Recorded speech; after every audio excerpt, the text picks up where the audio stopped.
Un afectuoso saludo en Cristo Jesús a los oyentes de La Voz de María. Iniciamos su programa Caminos de Esperanza, de Fe, de Salvación, en el nombre del Padre, y del Hijo, y del Espíritu Santo. Amén. La voluntad de Dios nuestro Padre es que todos sus hijos se salven, que todos los hombres se salven. Por eso nos envió a su Hijo unigénito, Jesucristo, que nació en la pobreza de la gruta de Belén, de la Virgen Santísima. Creció en el humilde hogar de José, el carpintero, Jesús, José y María, la Sagrada Familia. Jesús creció en gracia, en estatura, delante de Dios y de los hombres, en sabiduría, y ya hombre de unos 30 años más o menos, inicia su ministerio anunciando la salvación. Dios nos ama, Jesús cura a los enfermos, expulsa a los demonios, resucita a los muertos. Ha llegado el Mesías. Y la prueba más grande de amor es que, obediente al Padre, murió en la cruz, derramando su sangre para limpiarnos de nuestros pecados, hacer una alianza nueva y eterna con nosotros. De su costado salió sangre y agua. La sangre que nos purifica, el agua y el Espíritu que nos permite vivir como hijos amados de Dios. Cristo Jesús resucitó, ascendió al cielo y desde la derecha del Padre nos envía el Espíritu Santo, el Espíritu del Padre y del Hijo, para que vivamos como hijos de Dios juntos en la familia de los hijos de Dios, que es la Santa Iglesia Católica. Jesús en el Evangelio nos invita a entrar por la puerta estrecha que conduce a la salvación, porque muchos van por el camino ancho que va a la perdición. Iba Jesús de camino hacia Jerusalén, recorría ciudades y aldeas enseñando.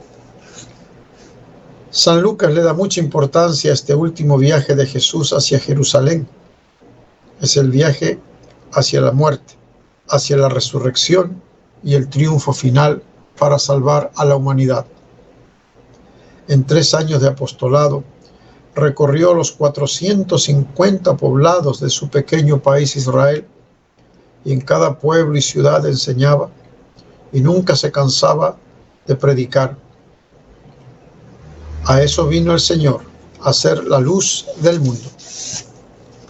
Uno le preguntó: Señor, ¿serán pocos los que se salvan? Jesús le dijo: esforzaos por entrar por la puerta estrecha. Os digo, muchos intentarán entrar y no podrán. A la gente siempre le ha interesado esta pregunta: si serán minoría o mayoría los que se salvan, si serán pocos o muchos los que logren salvarse.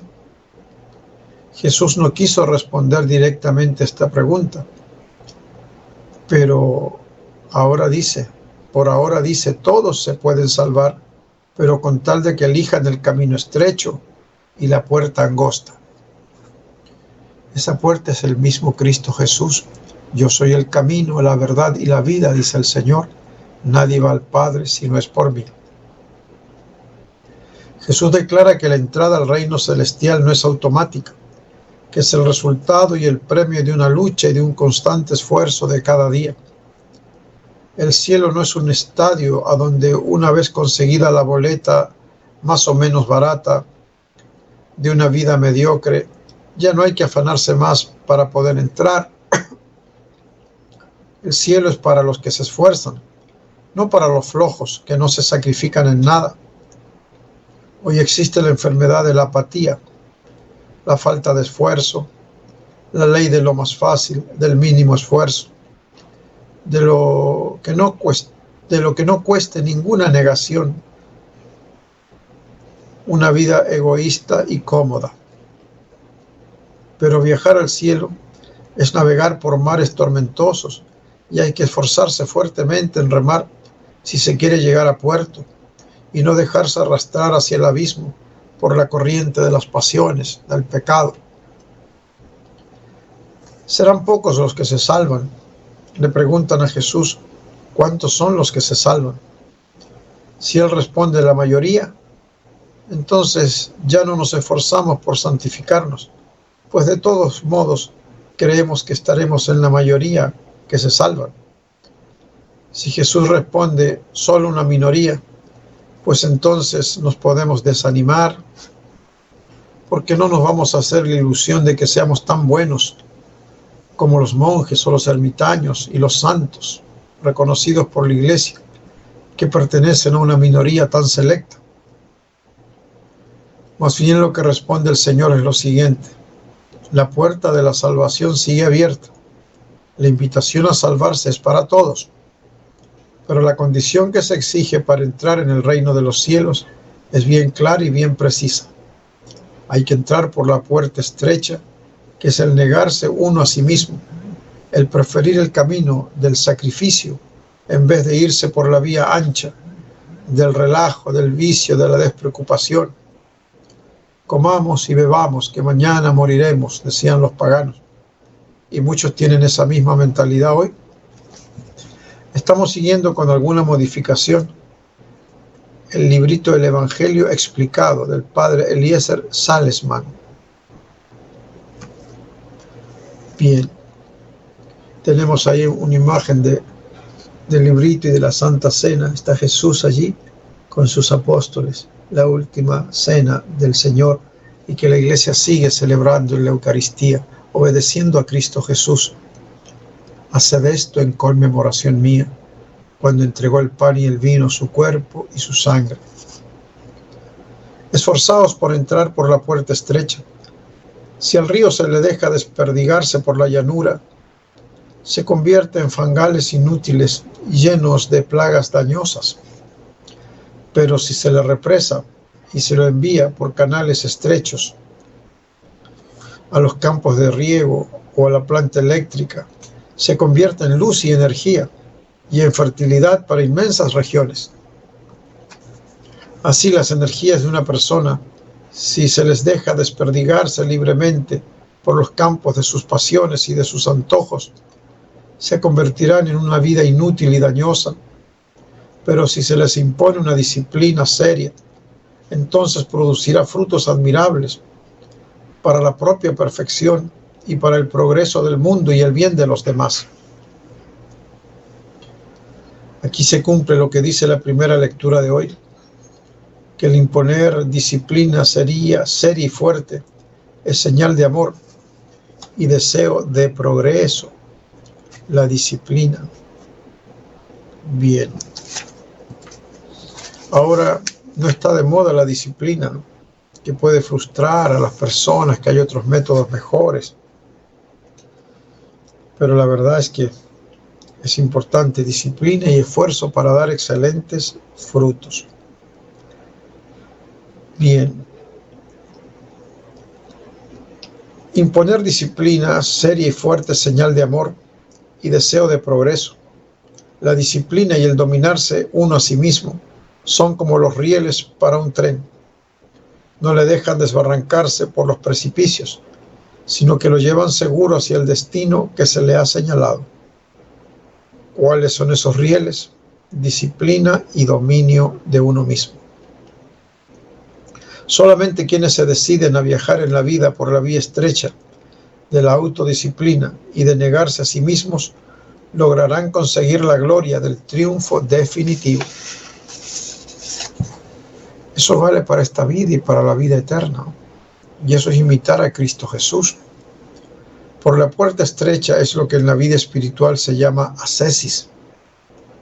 Esfuerzo, dominio de sí mismo, ejercicios para mejorar de conducta, cambiar las malas costumbres por costumbres buenas, liberarse de lo que esclaviza a lo material y dedicarse a lo que se acerca más a Dios. Con lo malo que vamos evitando, nos vamos consiguiendo lo bueno que deseamos conseguir. Dice un autor, Finkler.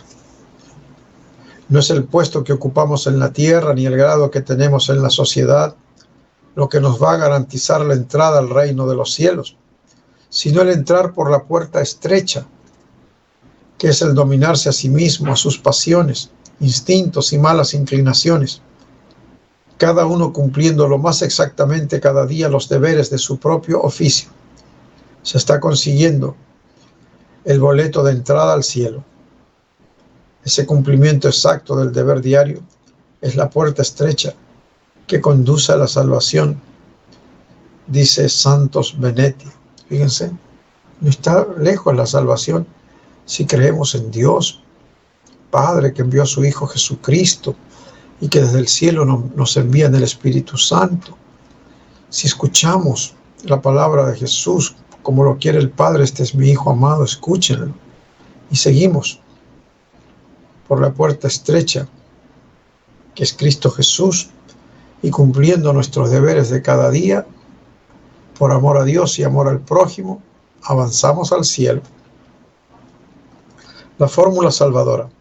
Te agradezco, Cristo, que me hayas dado la fórmula para poder llegar al cielo, entrar por la puerta estrecha.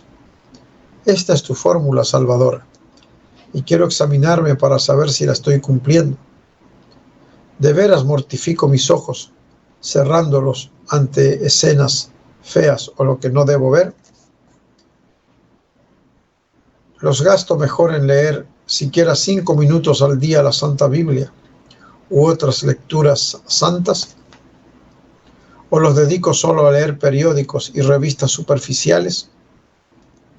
De veras mortifico mis oídos, escucho con gusto la explicación de la palabra de Dios, o más bien los dedico a escuchar lo que va contra la buena fama de otros, el chisme o contra la moral, o palabras inútiles de las cuales tendremos que dar cuenta en el día del juicio.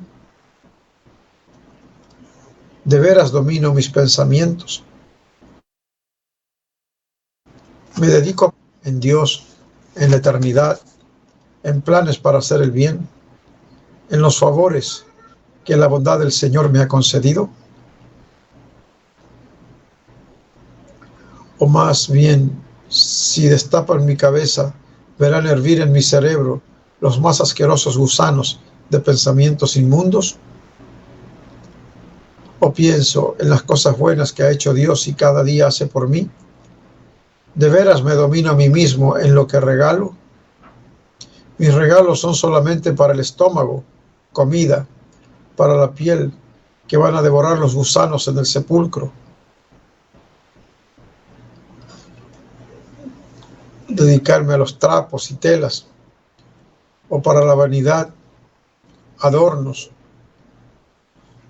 perfumes, aretes, pulseras, o más bien regalo para el alma una Biblia, un libro de oración, un libro de buenas relaciones humanas, un crucifijo, unas estampitas religiosas, unas vidas de santos,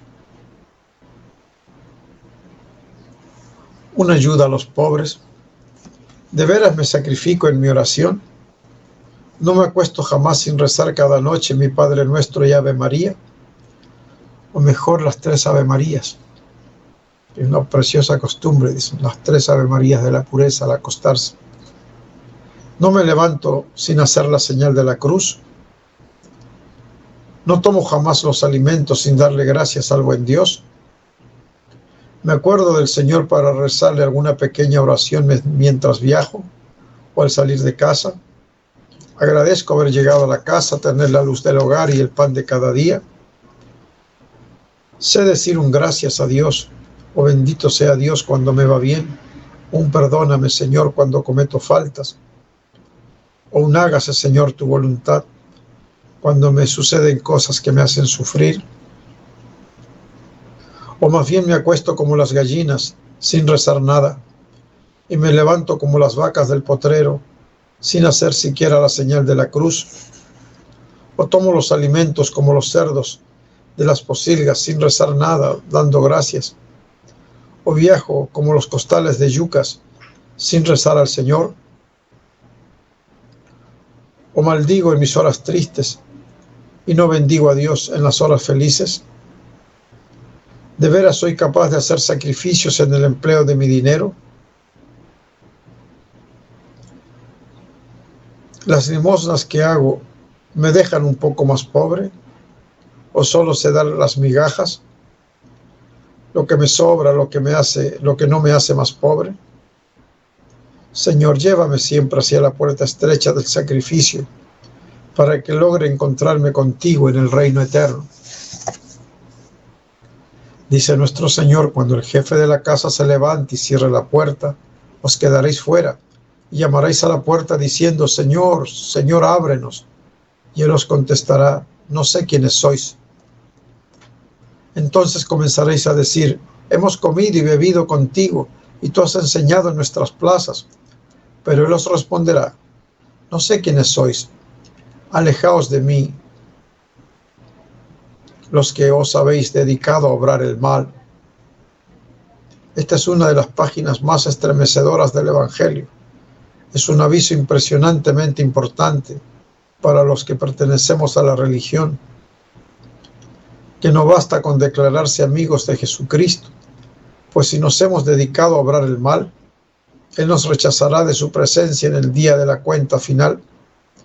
Allá arriba está Cristo con las manos llenas, y como dice el Apocalipsis, trae para cada uno su salario, lo que cada cual se haya merecido con sus buenas obras. A cada uno le dará según su trabajo. Dichosos los que se dedican a llevar una vida santa, porque su premio será inmenso y eterno. Pero desdichados los que se confían en que serán recibidos en el reino eterno por el solo hecho de que pertenecen a la religión de Jesús y están bautizados en la Iglesia Católica, y mientras tanto se dedican a obrar el mal, oirán aterrorizados por una y dos veces más la terrible frase del Señor: no os conozco, alejaos, no os conozco. Aquí sí que se cumplirá lo que anunció San Pablo: para todo el que obra mal, tristeza y angustia vendrán. Os quedaréis fuera. Corremos un peligro cierto y serio, quedarnos fuera del reino de los cielos, si nos imaginamos que por pertenecer a la religión de Jesús, a la Iglesia Católica, ya podemos echarnos tranquilamente en las petacas, como dice la gente, o dormirse en los laureles, como dicen otros, y dedicarnos a viajar por la carretera ancha de la relajación y del pecado,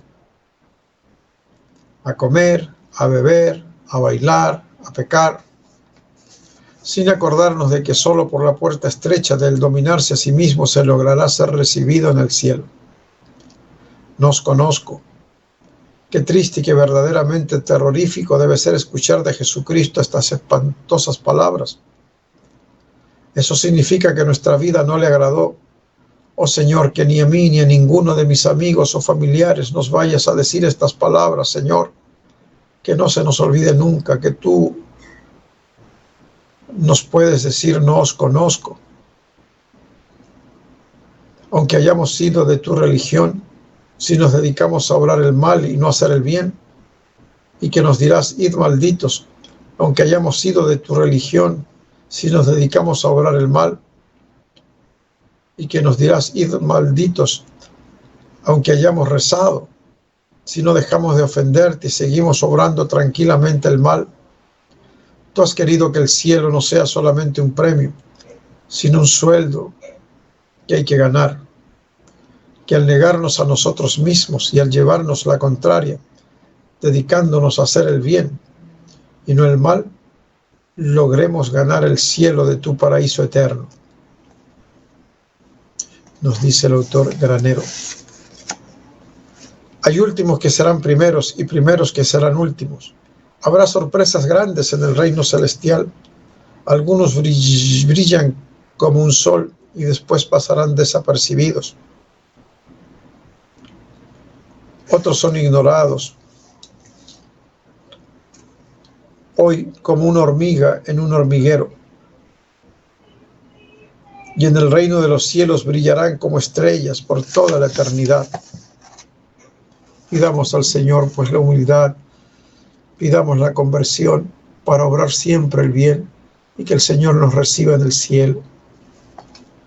Bien, siguiendo las vidas de los santos, que siempre nos enseñan mucho, no podemos aprender en este librito, Vida de los Santos.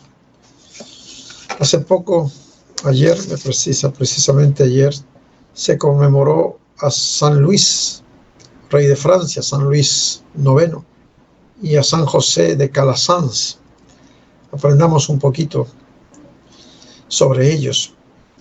casi único en la historia que dos primos, hijos de dos hermanas, Blanca y Berenguela de Castilla, reinen al mismo tiempo, uno en España y el otro en Francia. Fíjense, dos primos reinando, uno en España y el otro en Francia, y lleguen a la santidad comprobada por la Iglesia en el desempeño ejemplar de la difícil tarea de gobernar. Son ellos, Fernando de Castilla y Luis IX, rey de Francia, a quien veneramos hoy. Qué interesante.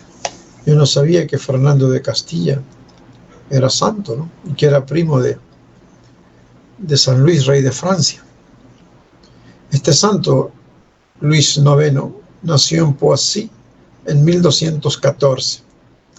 O sea, en el siglo XIII, estamos en el siglo XXI. Fíjense cuántos siglos atrás. En ocasión de su bautismo, su madre, Blanca de Castilla, reina de grandes cualidades morales e intelectuales, lo estrechó tiernamente en su corazón y le dijo: hijito, ahora eres un templo del Espíritu Santo.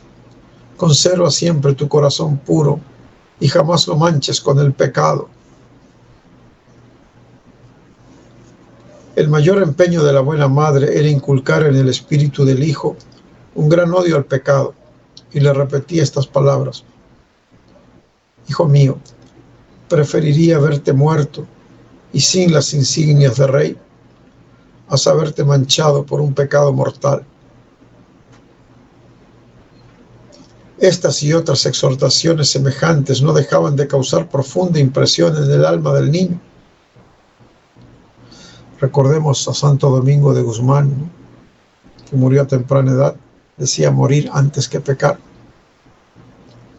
Blanca de Castilla tuvo mucho cuidado en escoger excelentes profesores e instructores para el futuro rey de Francia.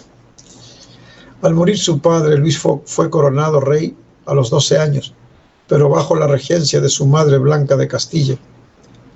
En 1234, a los 19 años, contrajo matrimonio con Margarita de Provenza, princesa de grandes virtudes como él. Del matrimonio feliz nacieron 11 hijos. Con 21 años de edad, Luis tomó en sus manos las riendas del gobierno de Francia. Una vez con el poder en sus manos, continuó siendo un hijo obediente y respetuoso de su madre, Blanca de Castilla, la reina madre.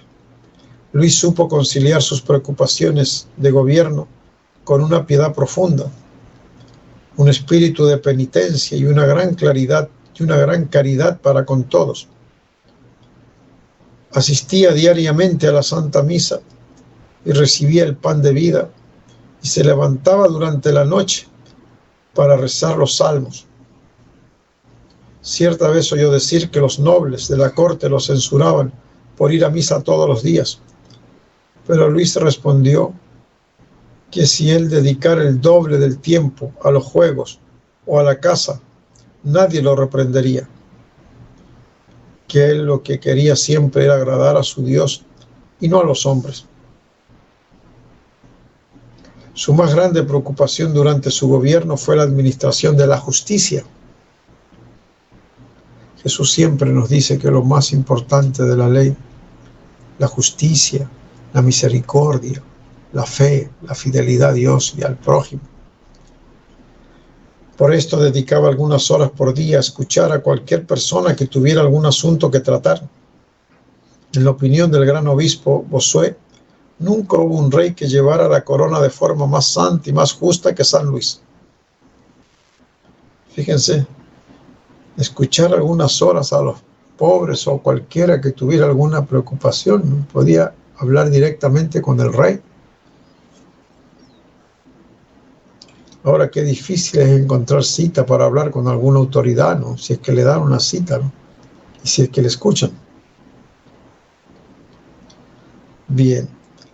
San Luis fue el prototipo de rey feudal, santo en la vida pública y familiar, Se preocupó al mismo tiempo de los intereses de Francia y de la religión, a la Santa Iglesia Católica que siempre amó y protegió. Su amor personal a Cristo, a la Iglesia Católica y al Papa lo llevó a organizar por 2 ocasiones cruzadas para liberar los lugares consagrados a la memoria de Cristo de la profanación de los musulmanes, especialmente el Santo Sepulcro, pero no fue en esto muy afortunado. Después de una primera victoria en Egipto, fue de inmediato derrotado y tomado prisionero. Consiguió la libertad solamente después de 5 años y a precio de oro. Volvió a Francia, donde ya había fallecido su Santa Madre. 15 años después, organizó otra cruzada, pero esta vez fue la peste la que victimó parte del ejército junto al propio rey Luis. Murió por un noble ideal: liberar los lugares santos de los musulmanes que estaban en manos de estos lugares cristianos, que tenían en sus manos estos lugares cristianos, ¿no? Antes de cerrar los ojos al sueño eterno, Luis entregó el gobierno a su hijo Felipe. Con una piedad que a todos conmovió, recibió los santos sacramentos. En su gran humildad pidió que lo acostaran sobre cenizas, y así, con los brazos cruzados sobre su pecho y los ojos elevados al cielo, exhaló su último suspiro el 25 de agosto a las 3 de la tarde del año 1270, a la edad de 55 años. La fama de santidad y los milagros verificados sobre su tumba llevaron al Papa Bonifacio VIII a conferirle oficialmente el título de santo. Su nombre entró en la galería de los héroes santos de Francia y de la Iglesia Católica. Bien, en cuanto a San José de Calasanz, menos conocido San José de Calasanz. Este santo nació en Aragón, España, en 1558, siglo XVI, en el seno de una familia noble y rica. Profundamente religioso, sus padres le proporcionaron una sólida educación cristiana. Después de la enseñanza primaria, estudió filosofía y derecho y consiguió el brillante diploma en abogacía. Yendo en contra de los planes de sus padres,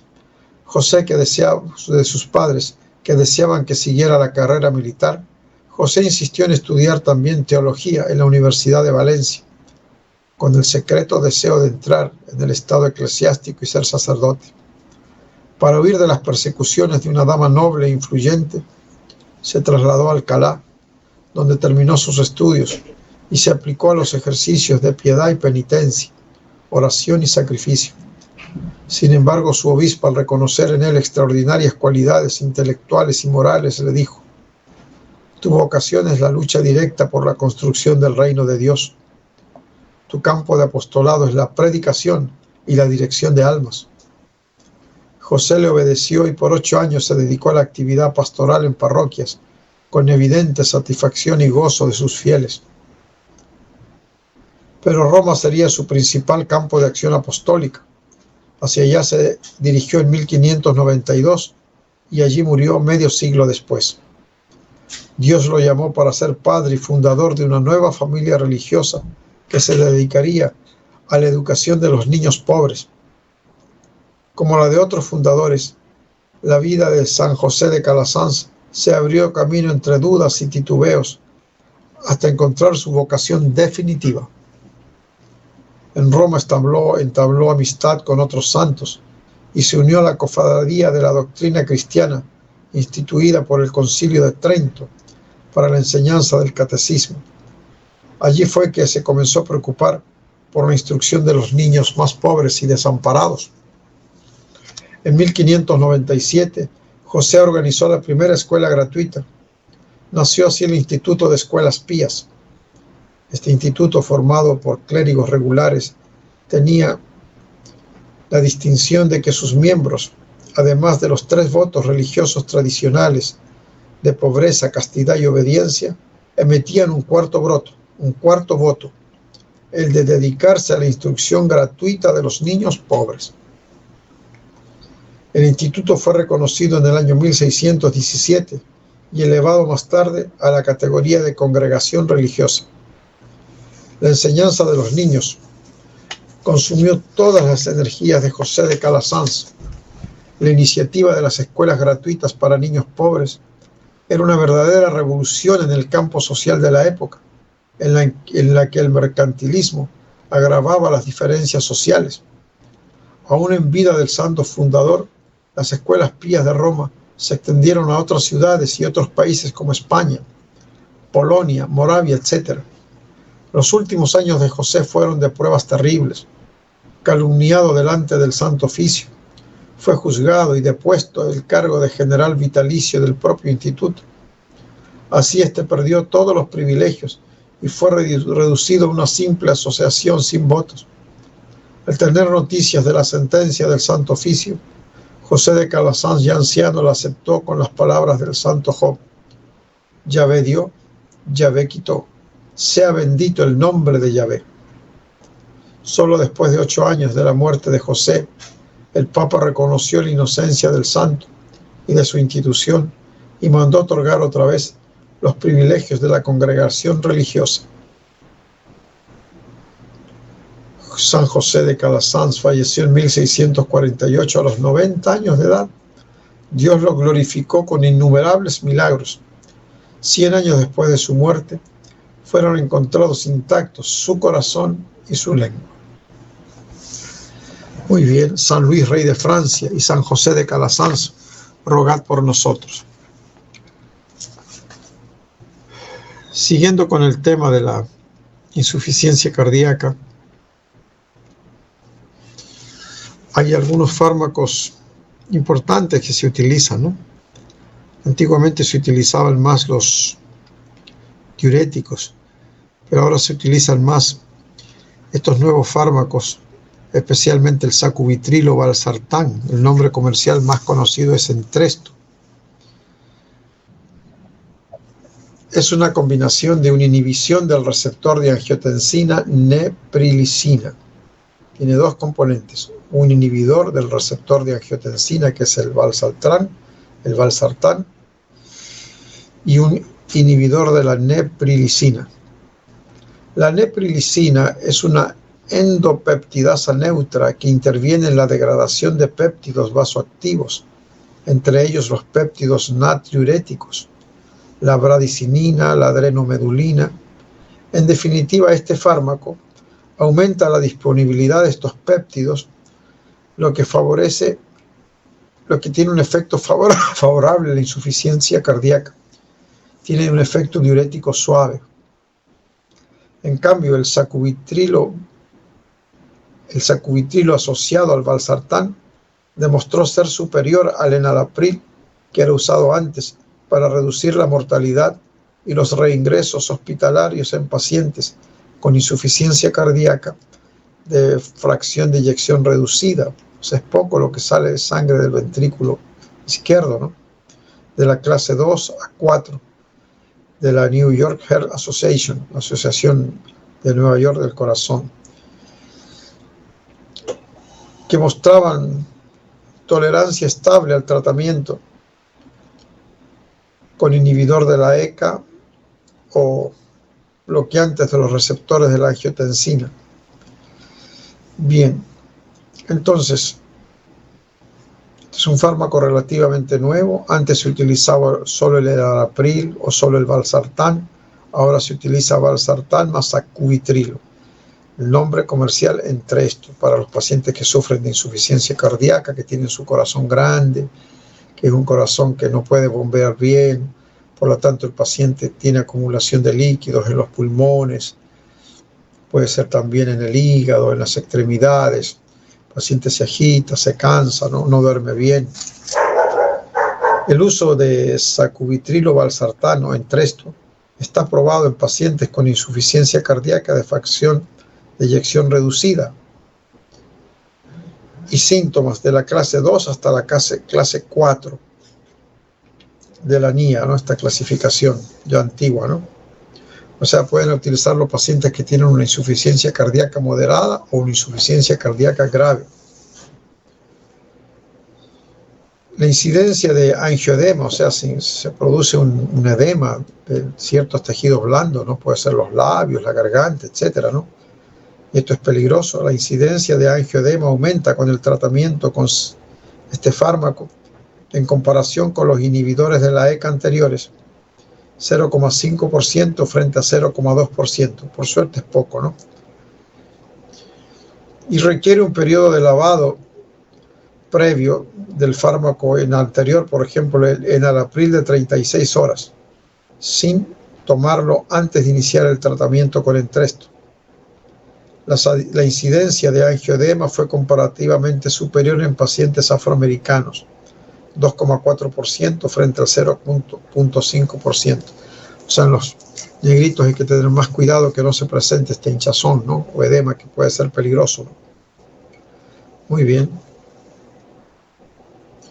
Los inhibidores de la enzima convertidora a angiotensina y los bloqueantes del receptor de angiotensina, por ejemplo, enalapril y valsartán, abordan la activación compensadora del sistema renina-angiotensina y atenúan la vasoconstricción, mejoran la hipoperfusión de órganos vitales, mejoran la hiponatremia, la hipopotasemia y la retención de líquidos.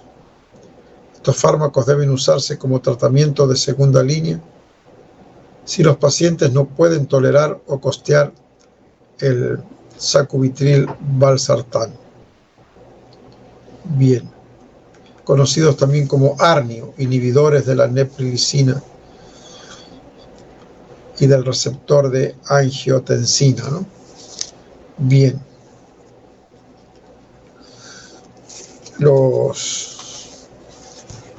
Estos fármacos sí están en nuestro medio, ¿no? Son un poquito caros.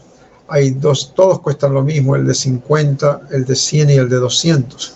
Se considera que una dosis inicial de 50 miligramos 2 veces al día puede, después de unas 3 semanas a 4 semanas, subirse a 100 miligramos 2 veces al día, y con el tiempo llegar hasta 200 miligramos 2 veces al día, ¿no?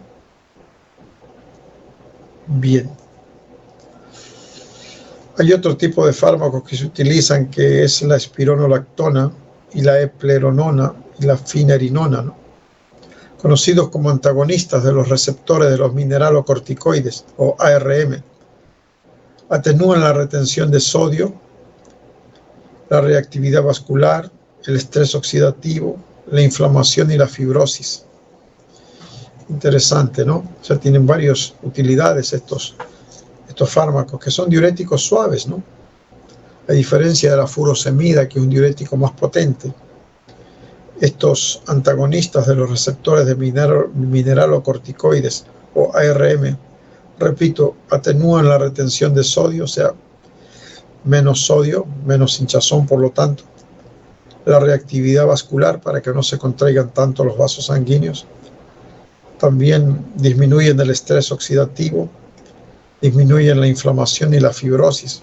Esto está interesante, ¿no? Bien. Se recomienda el uso de estos antagonistas de los receptores de mineralocorticoides, como la espironolactona y otros, en pacientes con insuficiencia cardíaca clase 2 a 4, o sea, moderada y grave, y función renal aceptable, una creatinina sérica menos de 2,5 en los hombres o menos de 2 miligramos en las mujeres, y siempre que el potasio esté menos de 5. Este dato es importante, ¿eh? Porque estos últimos fármacos pueden elevar el potasio. El potasio debe estar menos de 5 para utilizarlo. Por ejemplo, la espironolactona es un antagonista no selectivo del receptor de aldosterona, que se ha demostrado que aumenta la supervivencia y reduce los ingresos hospitalarios de los pacientes con clase 3 a 4 de insuficiencia cardíaca y una fracción de eyección baja del ventrículo izquierdo. La epleronona es un antagonista también del receptor de la aldosterona, sin los efectos secundarios estrogénicos de la espironolactona. Es decir, estos efectos de la espironolactona tienden a producir ginecomastia, aumento del tamaño de las mamas en el varón. Por lo tanto, para eso está la epleronona, que no tiene ese efecto secundario. ha demostrado su eficacia en pacientes con insuficiencia cardíaca tras un infarto de miocardio y en pacientes con insuficiencia cardíaca con menos síntomas, como de la clase 2, y con fracción de eyección reducida. Con el uso de estos fármacos existe el riesgo de provocar una hiperpotasemia potencialmente mortal. Ese es el punto negativo, ¿no? Por un lado ayudan mucho, pero por otro lado, cuidado con el potasio. Tras empezar el tratamiento, conviene controlar el potasio sérico de forma rigurosa. El riesgo de hiperpotasemia aumenta cuando se usan de forma simultáneamente con otros fármacos y en presencia de insuficiencia renal. Entonces, cuidado, ¿no? Si el paciente, además de insuficiencia cardíaca, tiene insuficiencia renal, hay que controlar más frecuentemente el potasio. Ese potasio se puede elevar, producir una arritmia y llevar a la muerte. Aprovecho también de invitar a los pacientes que tienen insuficiencia cardíaca u otros problemas cardíacos, disminuir en lo posible el consumo de café, de bebidas gaseosas negras, porque pueden producir también arritmias, ¿no? Y ni hablar de esos energéticos, por ejemplo, ¿no? También es conveniente reducir el consumo de alcohol. Bien. Puede aparecer ginecomastia en el 10 al 20% de los hombres, o sea, crecimiento de las mamas, tratados con espironolactona. En ese caso se debe cambiar a epleronona. Hay otros fármacos que se llaman inhibidores de SGLT2, del cotransportador de glucosa, ¿no? Y sodio. Estos inhibidores fomentan una diuresis osmótica y una natriuresis, o sea, tienen también un efecto diurético. Si los tenemos en nuestro medio también. El nombre comercial más utilizado es Forxiga. Favorecen la pérdida de sodio y ejercen un efecto positivo sobre el corazón, la vasculatura y el perfil metabólico. O sea, disminuyen también la glucosa, ¿no? Eso es bueno. Se ha demostrado así que la dapaglifosina, o sea, el que estábamos hablando hace un momento, la dapaglifosina, y su prima, la empaglifosina, disminuyen la mortalidad por causa cardiovascular y los ingresos hospitalarios por insuficiencia cardíaca cuando se añaden al tratamiento habitual en pacientes con insuficiencia cardíaca y fracción de eyección reducida del ventrículo izquierdo, con o sin diabetes. Entonces, están a favor de la dapaglifosina, ¿no? Que ayuda al corazón, y la empaglifosina. Otro es la canaglifosina. Ha mostrado disminuir el criterio de valoración compuesto de mortalidad cardiovascular. Bien. Infarto de miocardio no mortal o ictus, o sea, accidente cerebrovascular no mortal en pacientes con diabetes de tipo 2 y riesgo cardiovascular elevado. Ya, me das un minutito, Pedrito. Bueno, hemos hablado hoy día de que es importante ir por el camino estrecho, el que nos pide Jesús. Este es mi Hijo amado, escúchenlo. Y escuchar significa eso, escuchar y poner en práctica. Jesús dice, dichosos los que escuchan la palabra de Dios y la ponen en práctica, como la Virgen Santísima. El camino es el de la cruz, el que siguió Jesús por la cruz hacia la muerte y hacia la resurrección. Vimos también qué importancia de seguir este camino y el ejemplo de los santos, como San Luis, rey de Francia, padre de familia, 11 hijos y gran santo, ¿no? Extraordinario. Y San José de Calasanz de España, que trabajó tanto en la educación de los niños, en la educación gratuita, las primeras escuelas gratuitas, fíjense, de la Iglesia Católica. No dejen, pues, de ser buenos católicos y recibir siempre los sacramentos, acercarse a la confesión y a la comunión. Los que no están casados por la Iglesia, acercarse al sacerdote, que bendiga esa unión. Algo sencillo, no se dejen engañar por el diablo, hay que gastar mucha plata, dicen, tengo que tener plata. No. Algo sencillito, como le agrada al Señor. Lo importante es la bendición de Dios. Ese día en familia se comerá un arroz con pollo y una colita. La salvación ha llegado a esta casa. Con el santo matrimonio tenemos acceso a la confesión, a la comunión, a la salvación. Hasta la próxima semana, Dios mediante, y dando muchas gracias a Pedrito